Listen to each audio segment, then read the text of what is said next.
All right. So I think we're good to kick off now.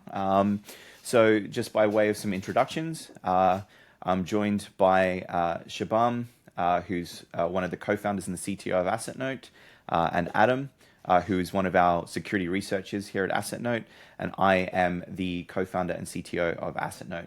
For those who are unfamiliar with Assetnote and what we do, we're an attack surface management platform that helps customers identify security exposures in real time across their modern attack surfaces. The session today, you may or may not have seen. I assume everybody's seen it because you're all here. We found some vulnerabilities in ServiceNow as part of the ongoing research that we do for our platform. These bugs were discovered by Adam, and the point of the session today is just to do a bit of a deep dive into those vulnerabilities, how we came to them, and also answer any questions that people may have. It was a very impactful bug. It impacted a lot of companies worldwide, so it's very serious. So a great topic to dive into. So throughout the session, you can use the form that Shabam has just posted in the comments and submit any questions that you have. We've had some questions that have been submitted ahead of time, so we can go through that. But maybe before we get to the questions, I'll hand over to Adam, and he can give a bit of an overview of the bugs that we found in ServiceNow. Sure, sounds good. So first off, I'll just give like a really, really brief overview of what ServiceNow actually is, just in case you've never used it before. So they describe themselves as a platform for business transformation, and how they do that is via pluggable modules. So we have things like ServiceNow manages things like HR, so it can manage employee details. It manages assets, if you have a list of computers, a list of software licenses, stuff like that. It has an internal knowledge base, it has an incident and ticketing system, and all of these are implemented as separate modules. But what it really is a platform. So not only do they have their own built-in modules, but you can build your own. So if you have any custom requirements, you can do that. In terms of the bugs itself, we found 3 bugs, and they're all used as part of a chain to get basically from zero, so pre-auth, no logged in user or anything like that, all the way onto RCE and leaking the contents of the database. And so we do that first via a template injection, and then by bypassing some protections that ServiceNow has put in place. And finally, we have a bypass of some protections they put in their custom scripting engine. So altogether, a very impactful bug, pre-auth. So we do have a bunch of questions to go into. There's a bunch of questions around the vulnerability specifically. So for Adam, how did you figure out the page title was something that would lead to template injection? There's a lot of questions around how you came across the template injection. Sure. So when I started looking at this project, obviously ServiceNow is a huge application, over 20 gig of source code. And so when I started, I wasn't looking for RCE per se. I was actually looking for cross-site scripting. And so I found a couple of places in the code base where they were using special tags, which meant that output wasn't being escaped like it usually is. And I was focusing on those, trying to get a cross-site scripting vulnerability. But in one of those places, I noticed something a bit weird. I was getting template-based errors when I was putting in cross-site scripting payloads. And to me, that was like sort of a bit weird because I didn't understand why the templating system was evaluating my input. And then once I looked at it further, I was like, okay, I understand how ServiceNow is doing this now. They're using a two-phase system, so it's getting evaluated twice. So on the second pass, my input is getting evaluated. And that's sort of what led me down this rabbit hole of looking at this title, and what I thought was a simple XSS vulnerability turned out to be something much more impactful. Yeah, definitely impactful. That leads into another question that we have, just centering around the impact. And the question is, what was the most impact you could get from the template injection? Sure. So there's lots of things you could do with it. So for a default instance with not much configured, you can leak pretty much the data of any table. That includes like usernames, password hashes, if they have the HR module, employee details, stuff like that. We could leak the credentials to the database of the instance, so you could just literally pull the entire database. It's very common if you have a more sophisticated ServiceNow instance with a lot more configured.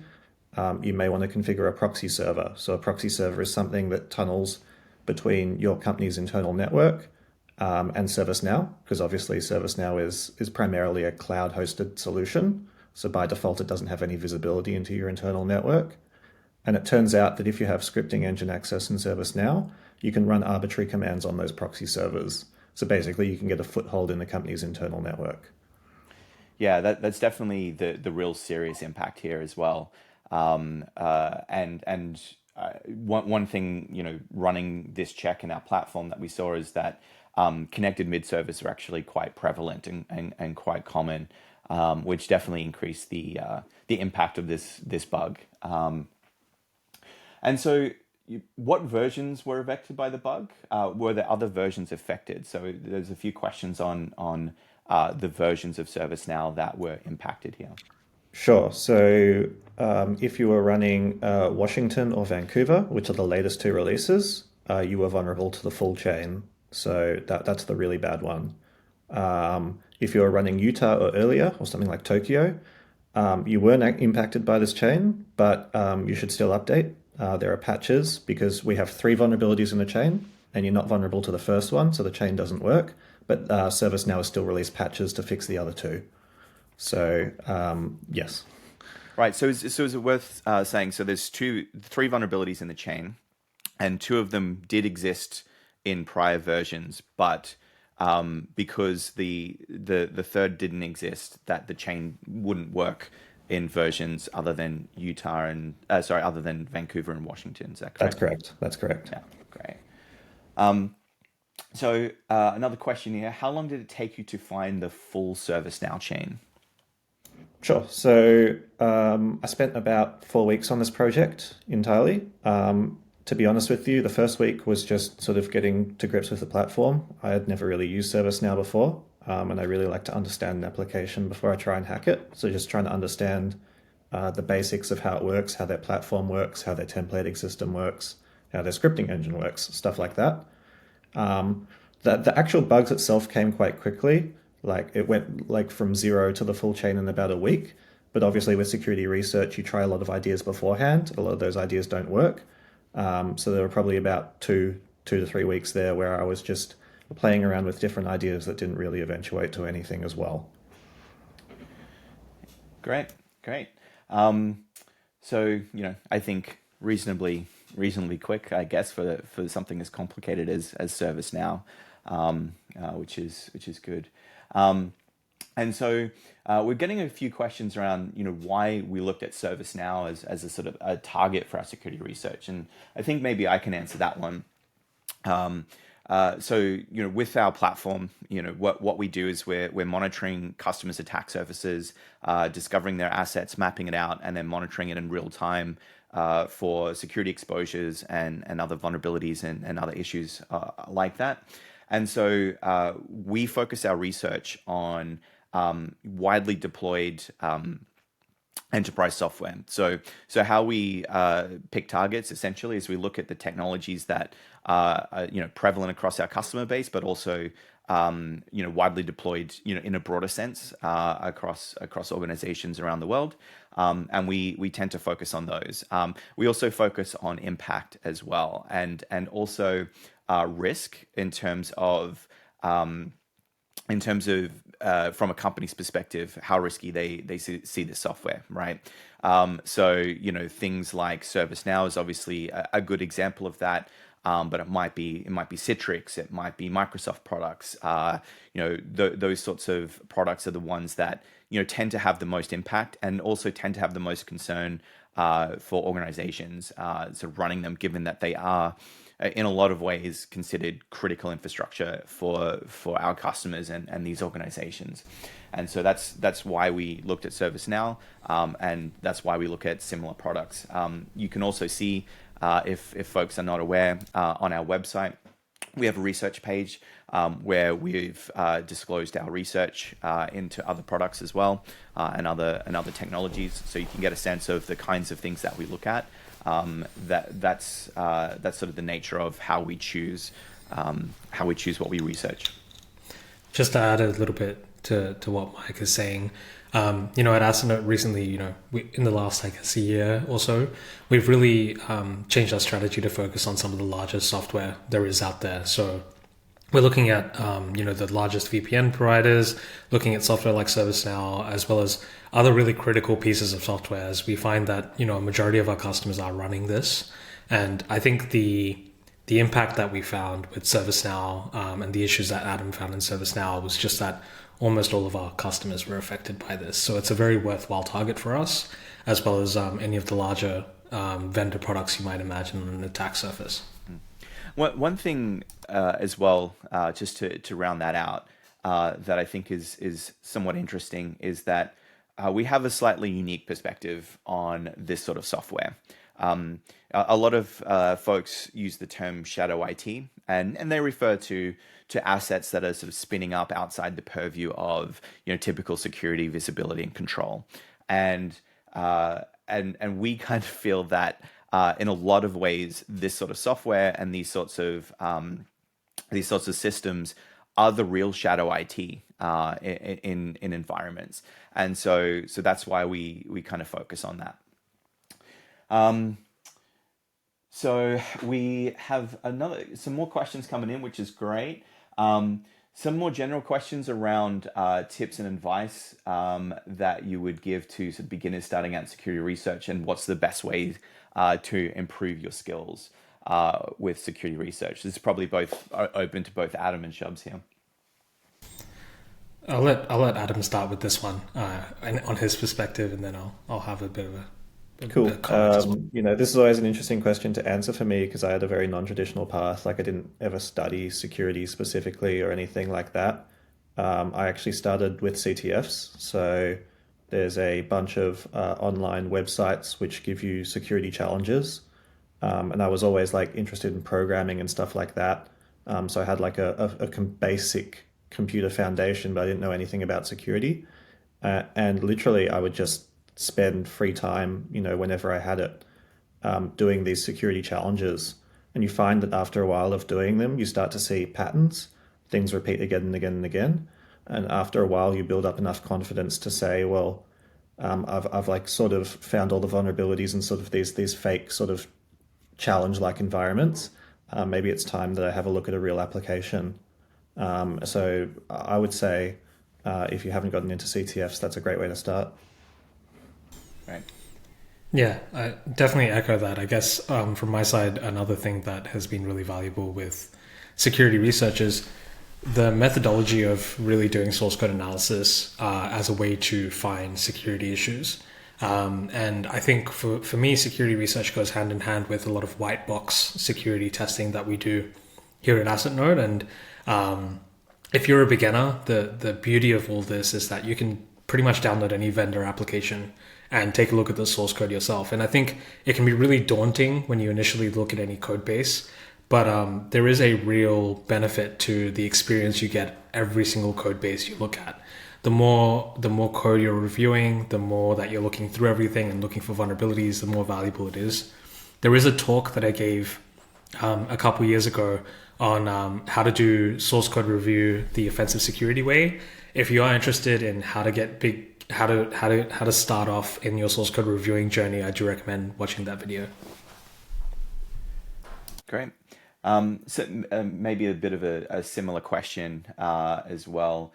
But how do you keep up with the research? Not having too much, code or software to audit. And how do you keep it from being overwhelming? Keep up with it. Do you follow any specific methodology, or do you have a specific approach when you're approaching, say, new software, particularly something as large as something like ServiceNow? How do you avoid it becoming too overwhelming, I think is the crux of that question. You can go, Adam. Perfect. So when I think about applications, I feel like there are broadly two ways of tackling it, depending on the application. There's sort of a top-down way and a bottom-up way. So the top-down way is that you look at all the pre-authentication surface, so everything you can access, and then you go through it one by one. So if you have a smaller application, that may be the way you want to do it. Maybe there are like 25 endpoints you can access, and so you go through every one by one and test that. For bigger applications like ServiceNow, you might want to use like a bottom-up approach. So that's where you find interesting places where stuff could happen. So maybe you find somewhere where an SQL injection could possibly happen, or somewhere where input is passed into a system function or something like that. And then you work backwards to find out whether that's accessible to you. I think as you do more security research, you sort of try and figure out which is best for your application. It varies, but that's the way I view it in terms of trying not to get too overwhelmed by just looking at absolutely everything, because you can't look at absolutely everything. Yeah. That being said, sorry, I'll just quickly add a little bit to that. Definitely worth if you don't have enough time and you really need to audit something in the application, depends what your focus is, but for us at Assetnote, we're typically looking at the pre-authentication attack surface. So you can kind of reduce it down quite a bit. But I will say real quick, with ServiceNow, I think both Adam and I can say, even like a year after being initially introduced to the code base, we're still finding new attack surface, which is the funniest thing. There's just so much to look at. And even though we had a pretty good lay of the land in the first month or so, I think that there's still so much more because it's just such a large code base. So don't feel discouraged if you think that you haven't found everything. And I think a little bit of calmness and peace towards auditing code goes a long way. Otherwise, you're right, you will get overwhelmed. And the last thing you want in this journey is to give up. That's probably the most harmful part of the overwhelming part of this journey. So I do have some follow-up, just wanting to dive into this idea that we're calling something like ServiceNow or this sort of third-party software, shadow IT. So I can clarify that a little bit. When we think about it, shadow IT, obviously it kind of sounds a little bit weird because what's shadow about it? Many this sort of software is procured. People spend a lot of money on it. They go through processes, RFPs, all that kind of stuff. So they're very aware that it's there and deployed in their attack surface. The shadow part comes from the risk, right? Most teams at customers don't have people like Adam and people like Shubs on the team, and they can't do this deep level of get this deep level of visibility into the actual exposure that these systems can potentially create in their attack surface. And so that's where the shadow part comes in, right? The lack of visibility into the exposure in this software. And vendors vary across the board in terms of how transparent they are in with respect to the security of their systems, and there's not a lot of mechanisms that companies have to get that kind of visibility, which is partly why we focus on that at Assetnote is so that customers can get that level of visibility into these sorts of systems inside their attack surface, and shine a bit of a light on it so that can be fixed and closed off and remediated. Then we've got another one here. Once the bug chain has been discovered, what are the next steps in terms of remediation and exploit prevention to protect customers while vendors issue a fix? That's a really good question. So in terms of the novel research that we do, so when we're finding 0 days in this sort of software for our customers, our process is report to the vendor first. They're always the first, so they can get started on a fix. However, for our customers, we do always develop a mitigation. If we can't develop a mitigation, we won't put it in the platform. But if we can, we do. So customers, A, get that visibility, like I mentioned, and B, can do something about it. One of the key focuses of our product and the exposures that we find, and the reason we take the deep approach of actually understanding these issues in depth and doing the testing rather than basic techniques of just matching against CVEs, is because it leads to much higher signal, but really leads to actionability, right? We always are focused on what customers can do to fix and address these issues. And so the last thing that we want is to say, hey, you've got this critical issue in your attack surface, and by the way, you can just stare at it for a month until the vendor issues are fixed. And so with the ServiceNow vulnerability, as well as other vulnerabilities that we discover, our security research team also works on a mitigation that customers can apply. In this particular case, and this sort of leads into some other questions around timelines. In this particular case, ServiceNow issued a hot fix for this incredibly quickly. It was within hours of our disclosure, which was incredible to see. We actually didn't expect it to be that quick, and so that was great. However, many of our customers had already applied our mitigation. I think one of our customers told us that they set a new record for Assetnote, where they had remediated and addressed these issues within 20 minutes of the notification of from our platform. That goes to, I guess, the seriousness of these kinds of issues in their attack surface and how our customers view that, but also the benefits of the real-time monitoring that we have and the kinds of research that we do. We're not just focused on here's the bug. We're focused on how do we then fix that and address that, and whether that's working with the vendor, whether that's also helping our customers with custom mitigation that we apply for each vulnerability that we research. That is the focus for Assetnote. And just to add to that, sometimes the mitigations that we have to create for these security issues, sometimes they take quite a long time. Like I remember, Adam spent quite a long time figuring out what's the best way to mitigate this and how to mitigate this effectively for this ServiceNow issue. And it was not a trivial task. It was not something that, we could easily do with limited information. But we always do this for any of the zero-day issues that we expose on our platform or report to our customers. Yeah.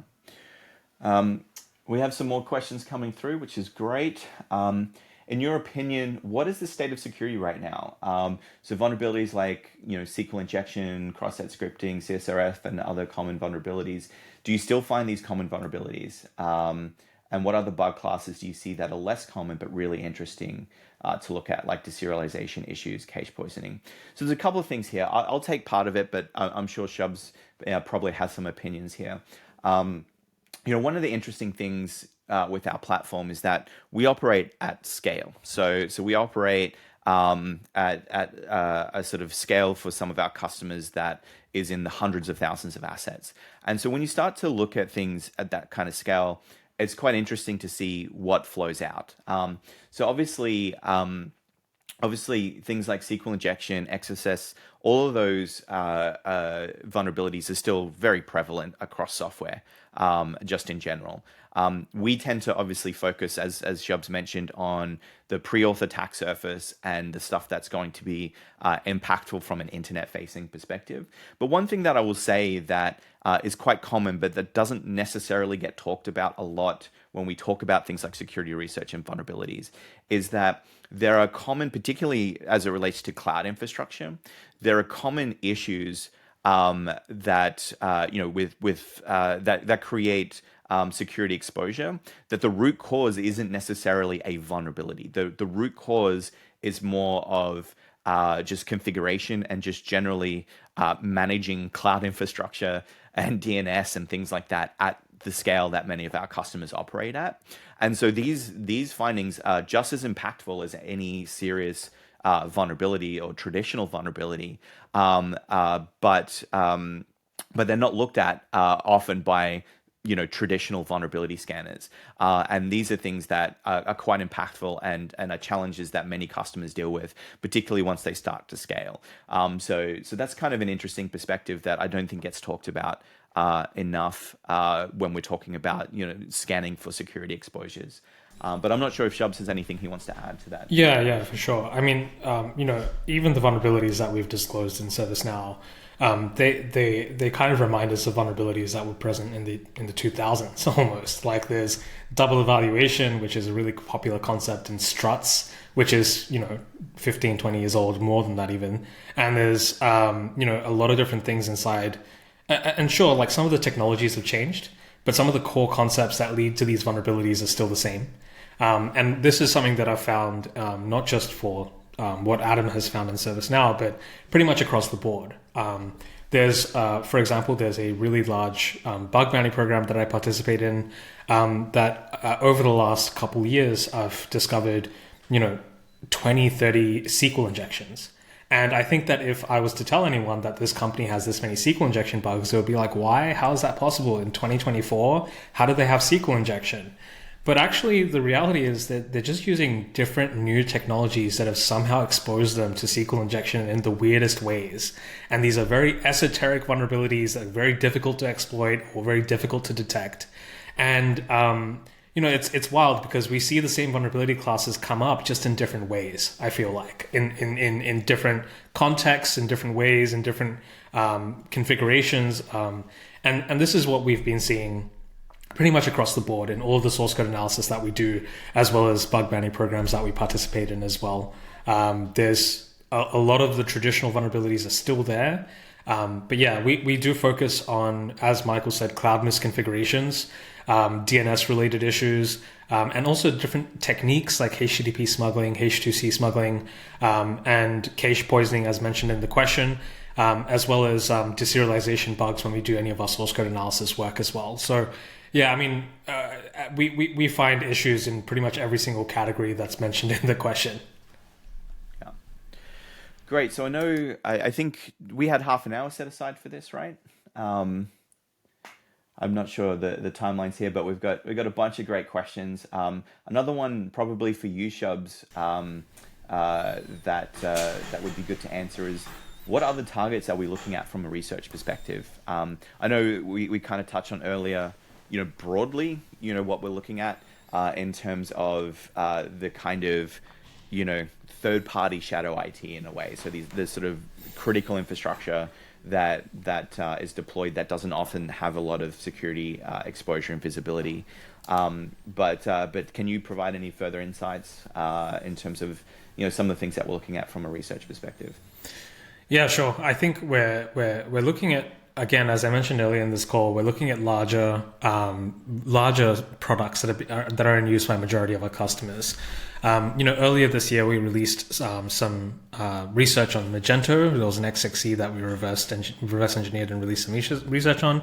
But we're probably going to be looking at that again later this year, as we think that there's probably a lot more inside that exploit chain that can be leveraged to find further issues. There's a lot of VPNs. So at the moment, one of our focuses has been Citrix, and we've spent a lot of time on Citrix.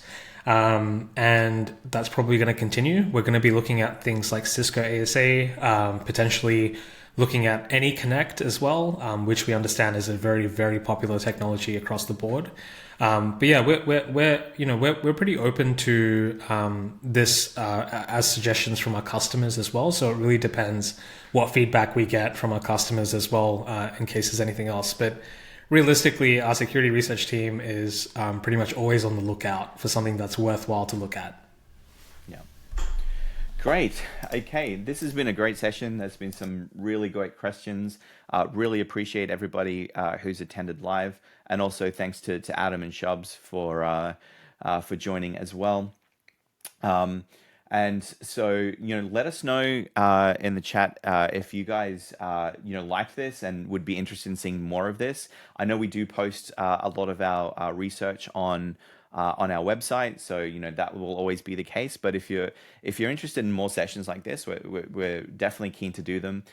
This has been recorded and will be posted on our YouTube page. As well as a new podcast that Shubs and I have been doing as well. That will be going up on our YouTube page as well. So, plenty to check out there. If you have any other questions that weren't covered off here, feel free to contact us. We've got all the different means of contacting us at our website, assetnote.io. But yeah, thanks everyone for attending. Thanks for the great questions. It's been a great discussion. Appreciate it, and enjoy the rest of your day. Thanks, everyone. Thanks, everyone.